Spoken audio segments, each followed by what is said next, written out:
Holo enzyme जो perform करे proper function, उसको कहते हैं होलो एंजाइम. सही है. होलो एंजाइम क्या करते हैं? प्रॉपर फंक्शन परफॉर्म करते हैं. किसके साथ? इसके साथ जो कोफैक्टर लगेगा. देखो एपो एंजाइम के साथ कोफैक्टर लगता है. अब कोफैक्टर ऑर्गेनिक भी लग सकता है, इनऑर्गेनिक भी लग सकता है. ऑर्गेनिक में प्रोस्थेटिक ग्रुप भी लग सकता है और को एंजाइम भी लग सकता है. एपो एंजाइम के साथ कुछ भी कोफैक्टर लग सकता है. Apo enzyme is general protein part and cofactor is general non protein part. Clear है यार?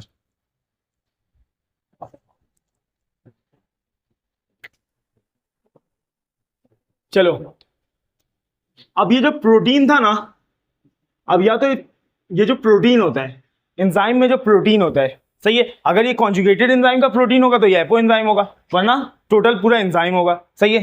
सही है, सिंपल एंजाइम होगा. तो ये जो प्रोटीन होता है ये कौन सा प्रोटीन होता है? याद रखना, ग्लोब्यूलर प्रोटीन होता है. कौन सा प्रोटीन होता है? ग्लोब्यूलर प्रोटीन होता है. और इस ग्लोब्यूलर प्रोटीन, ये ग्लोब्यूलर प्रोटीन की दो चीजें बना रहा होता है. ये ग्लोब्यूलर प्रोटीन दो चीजें बना रहा होता है. एक बना रहा होता है ये ओवरऑल स्ट्रक्चर ऑफ एंजाइम. सही है. और बना रहा होता है ये एक्टिव साइट. सही है. एक बना रहा होता है इसका ग्लोब्यूलर स्ट्रक्चर ऑफ एंजाइम. सही है. जैसे ये एक एंजाइम है, ये एक एंजाइम है, तो कुछ बहुत सारे अमाइनो एसिड होंगे जो यहाँ पे प्रेजेंट होंगे. सही. बहुत सारे अमाइनो एसिड होंगे जो यहाँ पे प्रेजेंट होंगे और कुछ अमाइनो एसिड होंगे जो एक्टिव साइट में प्रेजेंट होंगे. सही है. तो ये ग्लोबुलर प्रोटीन होता है. ये इनमें जो अमाइनो एसिड होते हैं, कुछ amino acid globular structure of enzyme बना रहे होते हैं और कुछ amino acid active site of enzyme बना रहे होते हैं. ये जो ग्लोबुलर स्ट्रक्चर ऑफ एंजाइम, ज्यादातर जो अमाइनो एसिड्स होते हैं ना, ज्यादातर most of the amino acid क्या बना रहे होते हैं? Most of the amino acid globular structure बना रहे होते हैं. देख रहे हो कितना बड़ा है ग्लोबुलर स्ट्रक्चर. सही है. तो most of the amino acid यहीं पे होता है और बहुत थोड़े से अमाइनो एसिड होते हैं जो यहाँ पे क्या बना रहे होते हैं? एक्टिव साइट बना रहे होते हैं. तो only few amino acid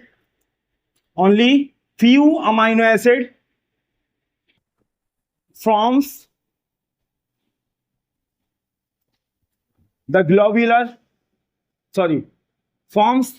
the active site.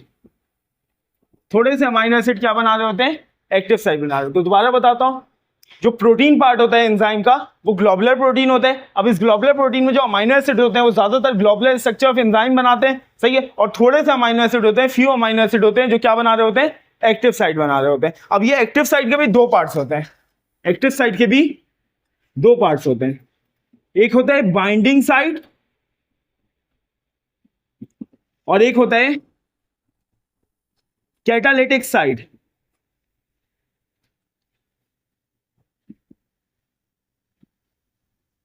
एक होता है बाइंडिंग साइट और एक होता है कैटालिटिक साइट. दो साइट होते हैं इसी एक्टिव साइट में. दो साइट्स होते हैं, बाइंडिंग साइट और कैटालिटिक साइट. बाइंडिंग साइट क्या करता है एक्टिव साइट का?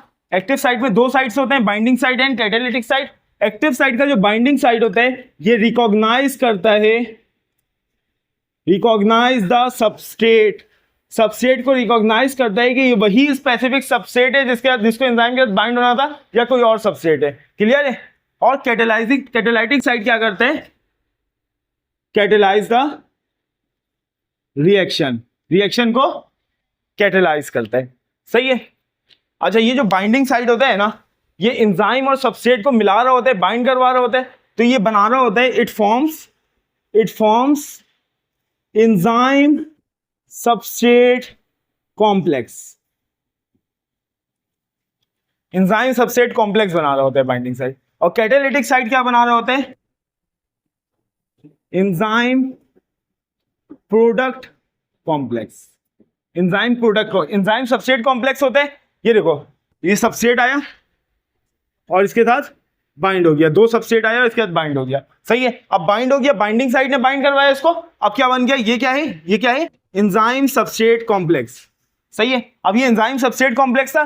कैटालिटिक साइट रिएक्शन को परफॉर्म कर देगा और ये enzyme substrate complex enzyme product complex में कन्वर्ट हो जाएगा. तो एंजाइम प्रोडक्ट कॉम्प्लेक्स कौन बना रहा होता है? कैटालिटिक साइड, और enzyme substrate complex binding side. Clear हो गई ये बात? चलो अभी स्टार्ट करते हैं।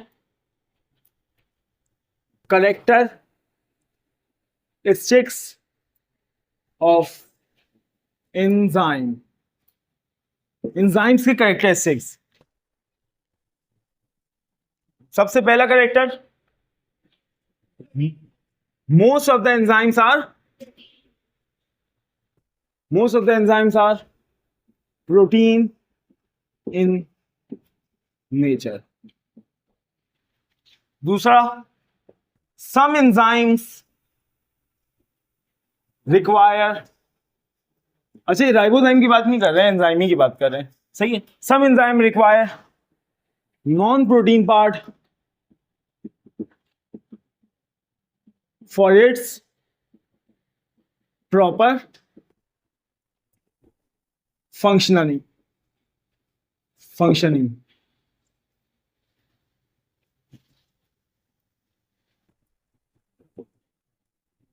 Enzymes are globular protein, enzyme globular protein होते हैं।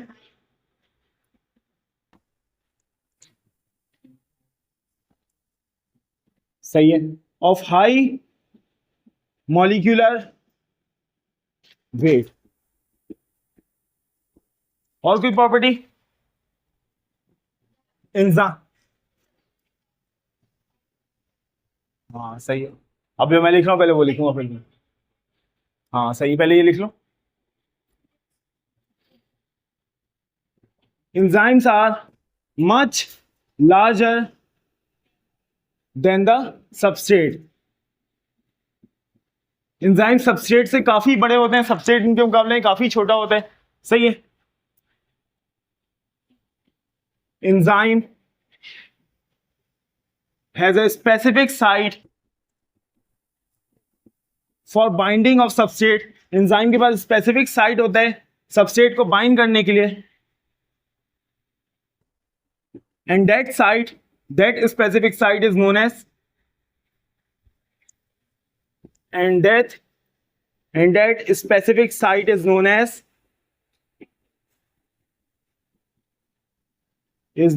as active site।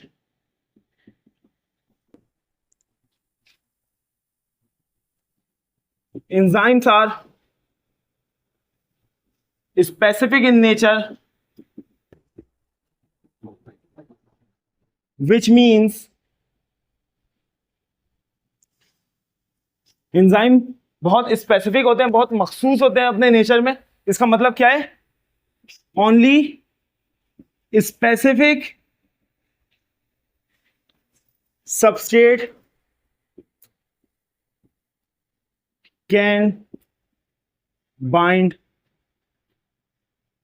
To specific enzyme. Enzyme बहुत स्पेसिफिक होते हैं, बहुत मखसूस होते हैं अपने नेचर में, इसलिए सिर्फ कोई खास सबस्ट्रेट ही एक मखसूस एंजाइम के साथ क्या हो सकता है? बाइंड कर सकता है। उसके अलावा कोई दूसरा सबस्ट्रेट उसके साथ बाइंड नहीं कर सकता। क्या कह रही थी तुम?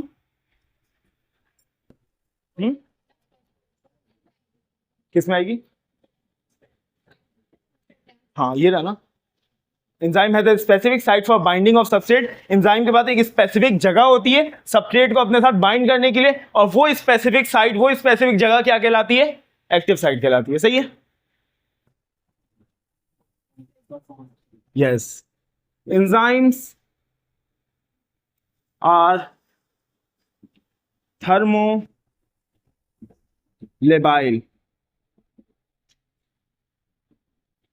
which means they are temperature sensitive। Temperature sensitive होते हैं। They work maximum on optimum temperature, that is 37 degrees centigrade। yes factors में भी आता है, कैरेक्टरिस्टिक्स में भी आता है, सही है। एंजाइम थर्मोलेबाइल होते हैं, इसका मतलब क्या है, इसका मतलब ये है कि टेम्परेचर सेंसिटिव होता है, अगर टेम्परेचर को बढ़ाएं या कम करें तो क्या होगा, एंजाइम की एक्टिविटी पे फर्क पड़ेगा, असर पड़ेगा। और क्या असर पड़ेगा, ये factors affecting rate of enzyme में देखेंगे, सही है। एंजाइम मैक्सिमम वर्क करते हैं अपने ऑप्टिमम टेम्परेचर पे, और एंजाइम का ऑप्टिमम टेम्परेचर क्या है, 37 डिग्री सेंटीग्रेड, सही है। enzymes remain unchanged during and after the reaction.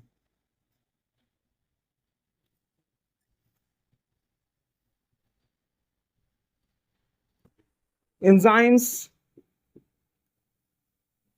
required, enzymes unchanged रहते हैं ड्यूरिंग और आफ्टर रिएक्शन, मतलब एंजाइम पे कोई असर नहीं पड़ता है रिएक्शन का, सिर्फ सबस्ट्रेट किस में कन्वर्ट हो जाता है, प्रोडक्ट में कन्वर्ट हो जाता है। एंजाइम से उसको कोई भी फर्क, एंजाइम का उससे कोई भी फर्क नहीं पड़ता,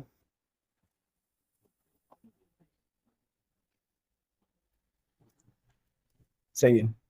enzyme required in small quantity as compare to substrate, substrate के मुकाबले में एंजाइम कम चाहिए होता है, सही है, क्योंकि एंजाइम बड़े बड़े होते हैं, थोड़े से सबस्ट्रेट ज्यादा भी हो तो कुछ एंजाइम्स उस सब का क्या कर देंगे, काम तमाम कर देंगे। Enzymes activity can B accelerated by some ions known as activators. Enzyme की एक्टिविटी को कुछ आयंस के जरिए बढ़ाया जा सकता है, जिन आयंस को हम क्या कहते हैं, activators.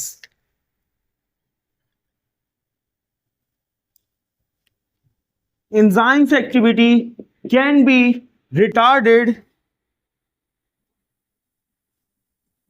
Bye some substance known as inhibitor।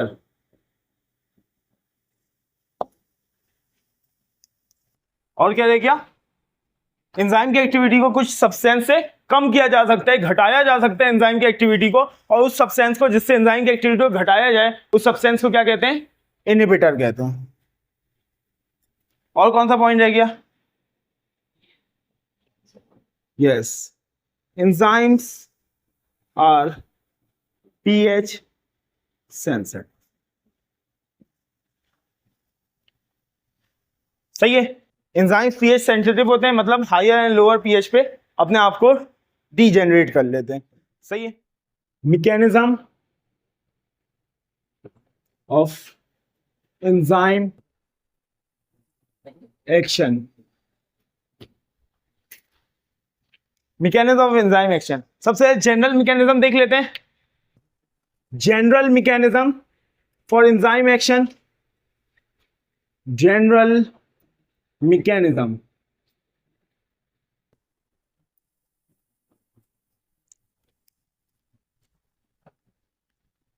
General mechanism क्या है, एक एंजाइम होगा अलग से और एक सबस्ट्रेट होगा, सही है। एंजाइम होगा और सबस्ट्रेट होगा, एंजाइम सबस्ट्रेट मिल जाएंगे, कंबाइंड हो जाएंगे और बना लेंगे एंजाइम सबस्ट्रेट कॉम्प्लेक्स, सही है। और फिर ये एंजाइम सबस्ट्रेट कॉम्प्लेक्स कन्वर्ट हो जाएगा इनटू एंजाइम प्रोडक्ट कॉम्प्लेक्स में, और ये एंजाइम प्रोडक्ट कॉम्प्लेक्स से एंजाइम अलग हो जाएगा और प्रोडक्ट अलग हो जाएंगे। समझ में आ गई बात? अच्छा, अब मुझे ये बताओ कि एंजाइम सबस्ट्रेट कॉम्प्लेक्स बनाने का जिम्मेदार कौन है? Binding site of active site of enzyme, binding site of active site of enzyme. Enzyme के एक्टिव साइट का बाइंडिंग साइट जो है वो क्या करता है? एंजाइम सबस्ट्रेट कॉम्प्लेक्स बनाता है। और एंजाइम सबस्ट्रेट कॉम्प्लेक्स को ब्रेक कौन करता है? Catalysing site. अगर एमसीक्यूज आए कि who break the enzyme substrate complex, तो अब भी कौन आएगा? Catalysing site. और अगर आए कि कौन एंजाइम प्रोडक्ट कॉम्प्लेक्स बनाते हैं, तब भी क्या आएगा? कैटेलाइजिंग. याद रखना एंजाइम सबस्ट्रेट कॉम्प्लेक्स को ब्रेक कौन करता है? Catalysing side. और एंजाइम प्रोडक्ट कॉम्प्लेक्स कौन बनाते हैं? Catalysing side. दोनों में से कुछ भी आए उसको पिक कर लेना. सही है. यहां पे कौन है जिम्मेदार? Catalytic side. ये है जनरल मैकेनिज्म. अब फर्दर मैकेनिज्म को समझने के लिए हम दो मॉडल्स को पढ़ेंगे. वन इज लॉक एंड की मॉडल. लॉक एंड की model. And another one is induce fit model. बहुत आसान सी बात है. देखो सबसे पहले ये किसने दिया था? एमिल. उसने बाद में इसको मॉडिफाई किया था. सही है. दिया एमिल फिशर ने था. Induce fit model Koshland.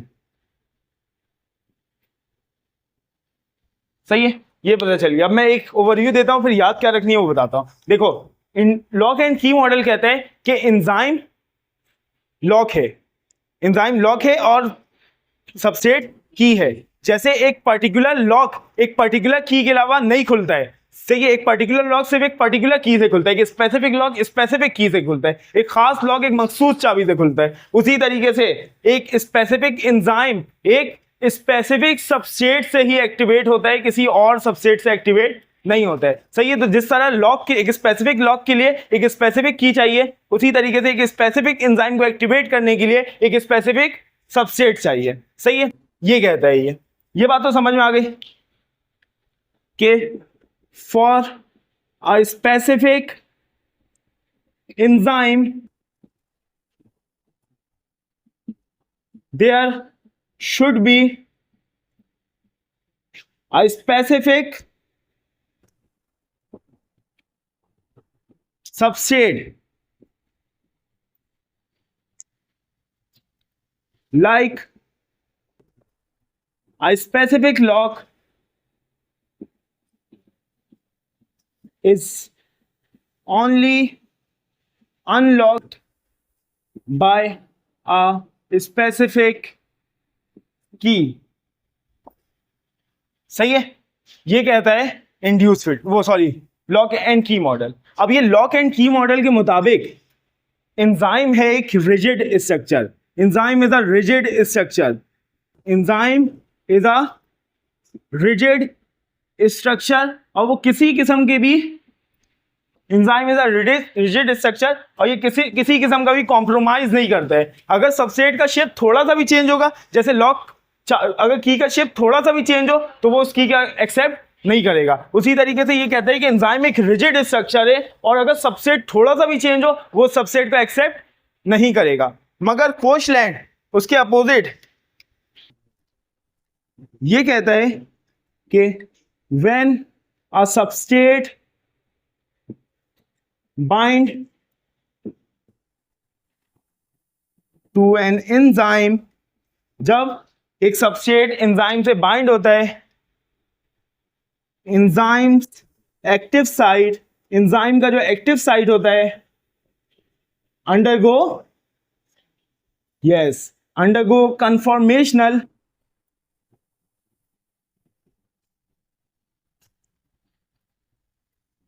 changes in its structure to fit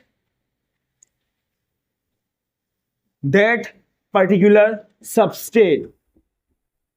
सही है. इंड्यूस फिट मॉडल ये कहता है कि एंजाइम जो होता है एंजाइम एक flexible structure. Enzyme rigid structure नहीं है, एक फ्लेक्सिबल स्ट्रक्चर है. और जब एक सबस्ट्रेट आता है भले उसका शेप थोड़ा सा चेंज भी हो, एंजाइम उस सबस्ट्रेट के हिसाब से अपने शेप को क्या कर लेता है? चेंज कर लेता है. हाँ पूछो. नहीं पूछना है कुछ? सही है. चेंज कर लेता है. तो ये हमारे पास लॉक एंड की मॉडल क्या कहते हैं? Enzyme is a rigid structure. मगर इंड्यूस फिट मॉडल कहते हैं कि enzyme is a flexible structure. Enzyme एक फ्लेक्सिबल स्ट्रक्चर है. Enzyme is a flexible structure. अब बताओ कौन सा मॉडल सही है?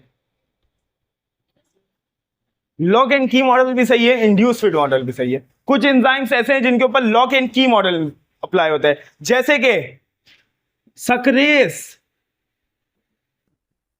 सक्रेज सिर्फ और सिर्फ अपने साथ सक्रोज को बाइंड करेगा और सक्रोज को तोड़ेगा। माल्टोज आ जाए, लैक्टोज आ जाए, कुछ भी आ जाए, उसको अपने साथ बाइंड करेगा नहीं। हालांकि थोड़ी सी चेंजेस होगी, थोड़ी सी अपने अंदर नरमी पैदा करे तो उसको बाइंड कर ले, मगर ये थोड़ा सा भी कॉम्प्रोमाइज नहीं करेगा, क्योंकि ये इसके ऊपर सक्रेज के ऊपर कौन अप्लाई होता है? लॉक एंड की मॉडल। अच्छा, अब कुछ ऐसे एंजाइम्स होते हैं ना जो अपने अंदर थोड़ी सी नरमी रखते हैं, सही है, मतलब वो बहुत सारे रिएक्शन परफॉर्म कर रहे होते हैं, सही है। जैसे एक एंजाइम है जो हीमोग्लोबिन को ऑक्सीजन के साथ बाइंड करके ऑक्सी हीमोग्लोबिन बनाता है, कार्बन डाइऑक्साइड को वाटर से रिएक्ट करवा के कार्बोनिक एसिड बनाता है। उस एंजाइम का नाम है, यहां पे लिखता हूं, कार्बोनिक एनहाइड्रेस। ये थोड़ा सा फ्लेक्सिबल है, ये डिफरेंट सबस्ट्रेट को भी अपने साथ बाइंड कर लेता है, सही है। थोड़े बहुत डिफरेंट सबस्ट्रेट, मतलब है स्पेसिफिक 3-4 ही सबस्ट्रेट को बाइंड करता है, मगर थोड़ी बहुत अपने एक्टिव साइट में वो दिखाता है, थोड़ी सी फ्लेक्सिबिलिटी दिखाता है और 2-3 सबस्ट्रेट के लिए जगह पैदा कर लेता है। तो इसके ऊपर कौन सा अप्लाई होता है? Induced fit model. तो दोनों सही है, बस डिपेंड करता है एंजाइम टू एंजाइम। सही, 2 टॉपिक रह गया एंजाइम में, एक factors affecting rate of enzyme और दूसरा एंजाइम इनहिबिशन, सही है, बस 2 टॉपिक है। स्टार्ट करते हैं। Factors affecting rate of enzyme activity, वो फैक्टर्स जो रेट ऑफ एंजाइम एक्टिविटी को क्या करते हैं? अफेक्ट करते हैं। सबसे पहला पैरामीटर जो कि रेट ऑफ एंजाइम एक्टिविटी को इनहिबिट करता है, डेट इज, चलो टेम्परेचर लिख लो पहले, टेम्परेचर।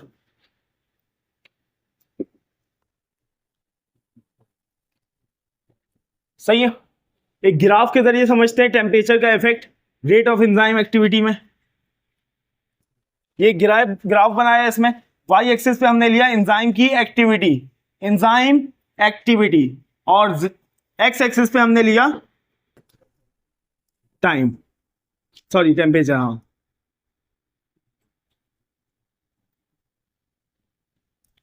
देखो 0 डिग्री सेंटीग्रेड पे, ये 0 डिग्री सेंटीग्रेड है, it is 37 degree centigrade and somewhat here is 100 degree centigrade, कर लो कोई बात नहीं, सही है, somewhat here is 100 degree centigrade। अब 0 डिग्री सेंटीग्रेड पे एंजाइम की एक्टिविटी क्या होती है? मिनिमम होती है, सही है। कितनी होती है? मिनिमम होती है। जैसे जैसे टेम्परेचर बढ़ता जाता है एंजाइम की एक्टिविटी भी क्या होती रहती है? इंक्रीज होती रहती है। और 37 डिग्री सेंटीग्रेड क्या हो जाती है? मैक्सिमम हो जाती है। और 37 डिग्री सेंटीग्रेड के बाद बहुत तेजी से एंजाइम की एक्टिविटी क्या होने लगती है? गिरने लगती है। तो देखो, हम कहते ये हैं कि enzyme activity is directly proportional to temperature until 37 degree centigrade. 37 degree centigrade आने तक जैसे जैसे हम टेम्परेचर बढ़ाते जाते हैं एंजाइम की एक्टिविटी क्या होते जाती है? बढ़ते जाती है, सही है, क्योंकि एंजाइम को एनर्जी मिल रही है in the form of heat, तो उसकी एक्टिविटी क्या हो रही है? बढ़ रही है, इंक्रीज हो रही है, सही है, इंक्रीज हो रही है। For every 10 degree centigrade rise in temperature, enzyme activity become double. Her 10 degree become double, her 10 degree centigrade rise होने पे, हर 10 डिग्री सेंटीग्रेड बढ़ने पे एंजाइम की एक्टिविटी क्या हो जाती है? पहले के मुकाबले में डबल हो जाती है। मगर कब तक?